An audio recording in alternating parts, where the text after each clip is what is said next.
The story of John Garang begins in the quiet floodplains of southern Sudan, where rivers covered the land, cattle marked well, and survival was the daily routine.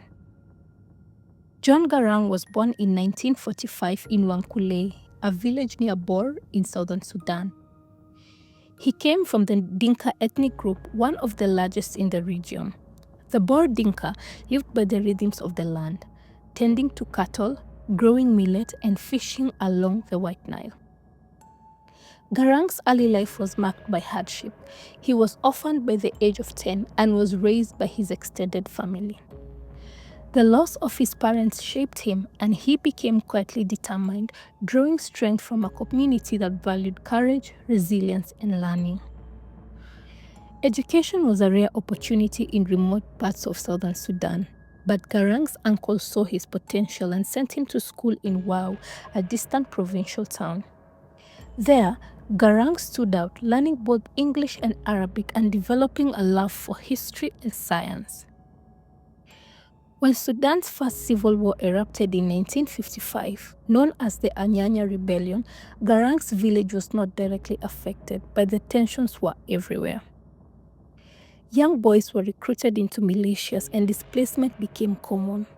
Despite this, his family made a crucial decision to keep him in school, believing that education could be a tool for survival and leadership. In 1962, Garang was awarded a government scholarship to study in Tanzania.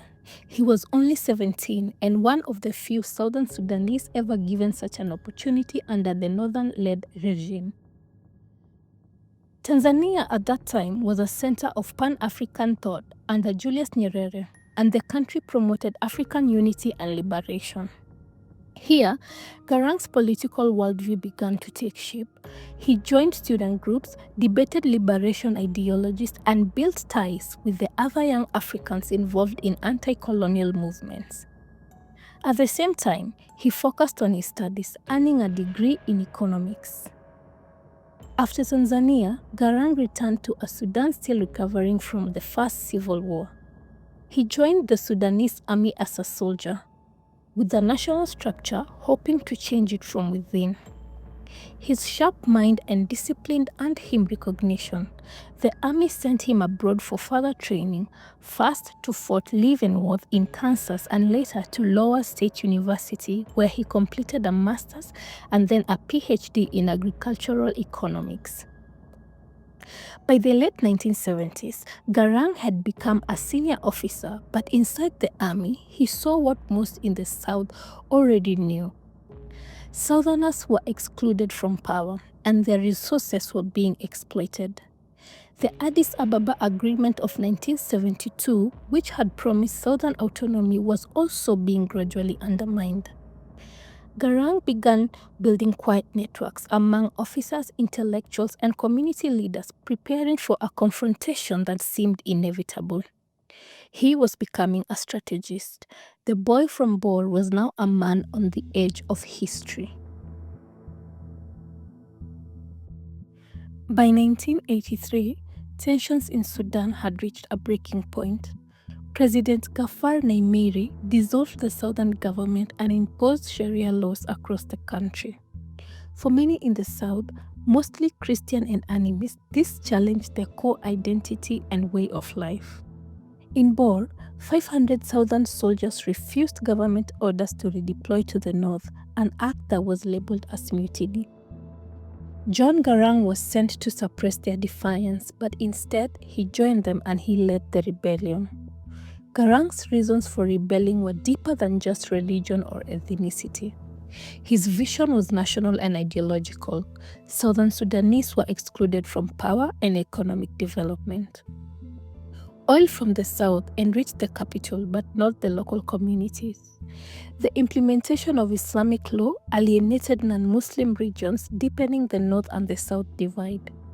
Garang believed Sudan's marginalized people like the Southerners, Westerners, and even underrepresented Northerners could form a majority strong enough to create a new inclusive nation. He called for a new Sudan. In May 1983, Garang and his allies launched the Sudan's People Liberation Army, the SPLA, and its political wing, the SPLM.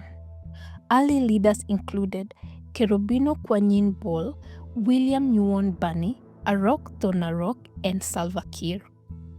They were inspired by socialist ideas, but soon they adjusted to changing political realities. Ethiopia, then under a pro-Soviet regime, became their main external supporter, offering sanctuary and training, making the SPLA grow rapidly, drawing countless recruits from southern Sudan. They organized what would become Africa's longest-running civil war. By the late 1980s, SPLA controlled large parts of the south, but the cost was staggering. An estimated 1.5 to 2 million people lost their lives and millions were displaced. Garang combined guerrilla tactics with disciplined military structure. He was admired and feared. He silenced internal unrest when necessary, believing unity was essential to survive. He often told his soldiers, "We are fighting a just cause. This is something the North does not have." He remained focused on a united Sudan, rejecting all calls for South Sudan splitting from the nation. In 1991, the Ethiopian regime collapsed, causing the SPLA to lose its strongest ally, and at the same time, the internal rift deepened. Riek Machar and others split from Garang, citing leadership disagreements and ethnic tensions. He is interested in running the movement as his personal property. Garang now faced a war on two fronts, against Khartoum and within his own ranks. After 21 years of civil war, the guns in South Sudan were finally falling silent. One of the longest and deadliest wars in Africa, the Second Sudanese Civil War was nearing its end. By the late 1990s, both sides were drained. The Sudanese government was under international pressure with increasing restrictions, making it severely isolated. The SPLA, on the other hand, lost ground following the collapse of its main external ally, the Mengistu's regime in Ethiopia, and internal divisions also weakened its operational effectiveness. Peace efforts began gaining momentum through a growing network of regional and international diplomacy. The Intergovernmental Authority on Development, also known as IGAD, with support from Kenyan President Daniel Arap Moi, helped bring both parties to the negotiating table. The United States, now focused on counterterrorism and stability in Africa, also pushed Khartoum towards a deal. Garang recognized that military victory was no longer realistic, but he also believed that peace could not be superficial.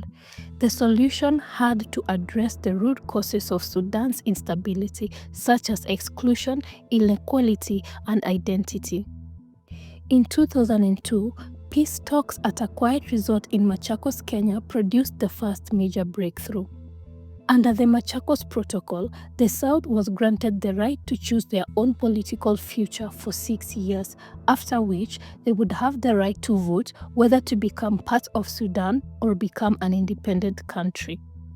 This marked the first time Khartoum formally accepted the possibility of partition. But this was just the beginning. Negotiations dragged on for years, focusing on complex issues like oil revenue, merging military forces, and dividing political leadership fairly among groups. Garang's leadership drew both praise and criticism. He was seen as authoritative but effective. He remained central to the process, often the only person trusted by both his followers and foreign mediators. On January 9, 2005, Garang and President Omar al-Bashir signed the Comprehensive Peace Agreement in Nairobi. It was hailed as one of Africa's most ambitious peace deals and a roadmap to a new political future for Sudan. The key provisions included: the South would have its own government, led by Garang during the 6-year transition period. Garang was also appointed first Vice President of Sudan, the highest national office ever held by a Southern non-Muslim leader.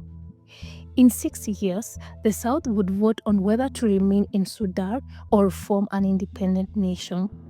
Oil profits from the South will be shared 50-50 between Khartoum and the new Southern government, and the SPLA will remain active in the South while a joint military army will be gradually formed.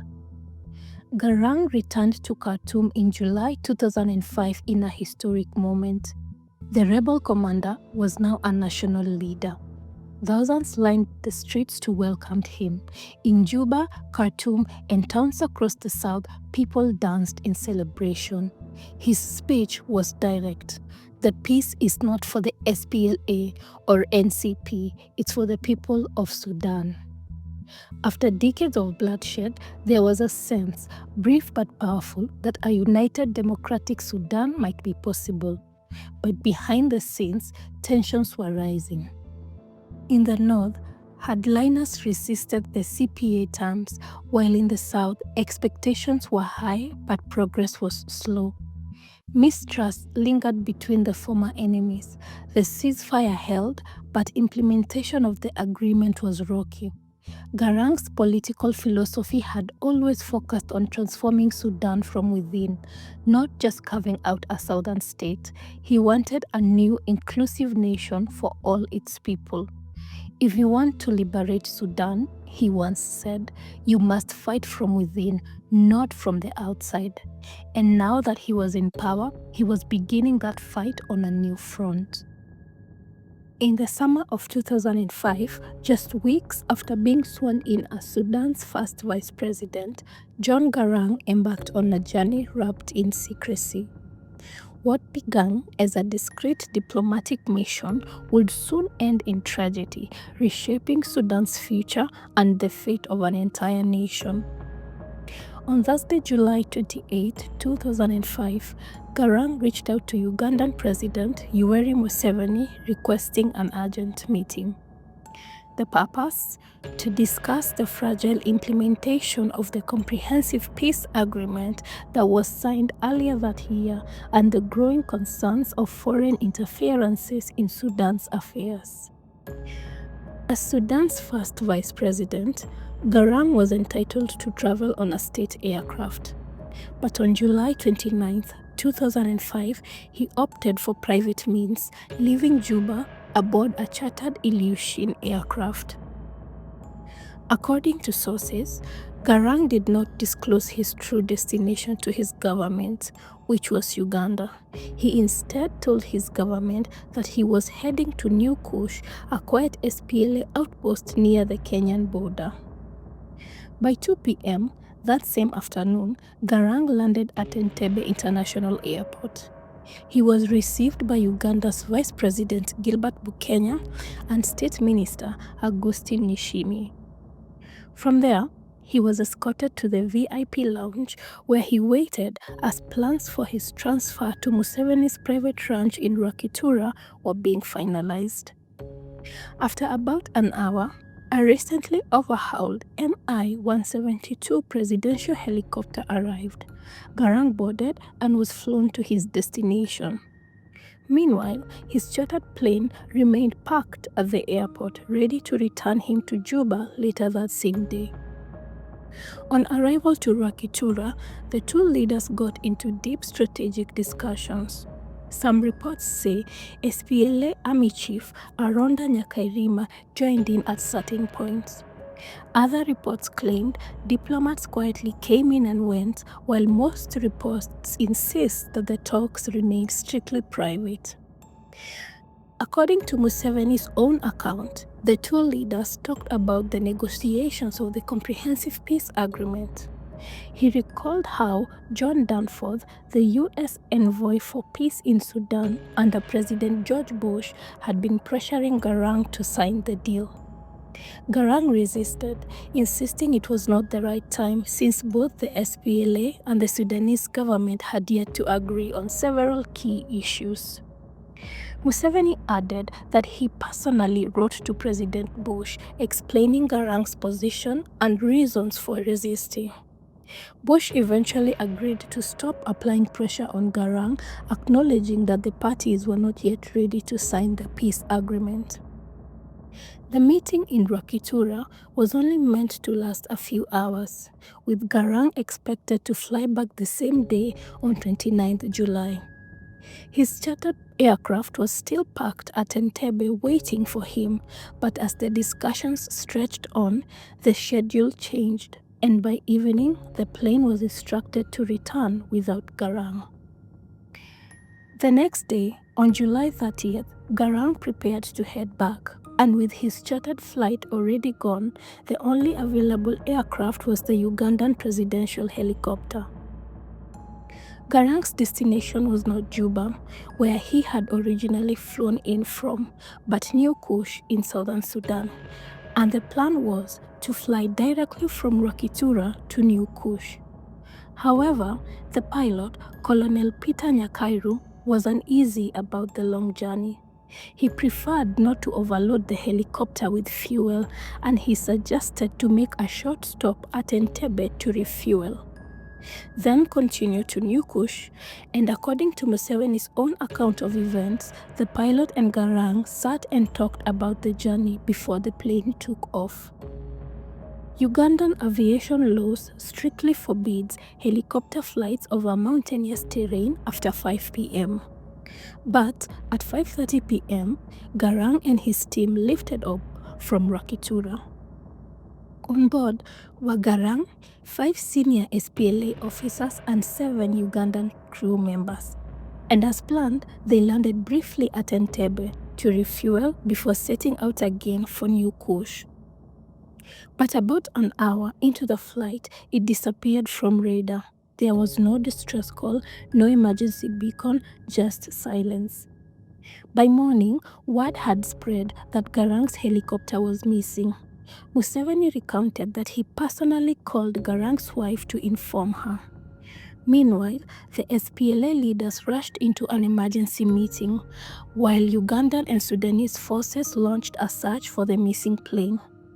The initial search operations in Kidepo turned unsuccessful, but on Monday, August 1st, 2005, the wreckage was located deep in the mountains, and there were no survivors. Initial reports from the SPLA claimed that the helicopter had landed safely, an effort made to calm fears and buy time for leadership to regroup. But within hours, the truth was undeniable. John Garang was gone. His death triggered chaos across Sudan, with fears that the peace deal he had made might fall apart. Shock and grief swept across Sudan, southern Sudan, and the international community. But along with the grieving came several serious questions. How could such a high-profile figure, just 3 weeks into office as first vice president, perish in what was supposed to be a routine flight? Was it truly an accident, or was there something more sinister beneath the surface? To respond to public pressure and widespread suspicion, a high-level investigation was launched. The investigation was not left to any one country. It was a joint effort from an international commission involving experts from Sudan, Uganda, Kenya, the United States, Russia, and representatives from the UN. The US National Transportation Safety Board and Russian aviation specialists also joined in to boost credibility, with the SPLM also having representation to ensure transparency. Investigators traveled to the remote crash site deep in the Zulia Mountains of southern Sudan, where they conducted a full forensic analysis of the wreckage. They recovered the black boxes, the cockpit voice recorder, and the flight data recorder. They also examined medical reports, pathologist findings, and even the weather data from that day. Maintenance logs, repair logs, and the aircraft's airworthiness were also reviewed in details. The helicopter involved was an Mi-172 registered in Uganda. It had reportedly undergone a full overhaul of Kazan helicopters, a reputable Russian manufacturer, just prior to the flight. And according to both Russian and Ugandan authorities, the helicopter was declared safe to fly. When the final report was released jointly by Ugandan and Sudanese government, it laid out a clear conclusion.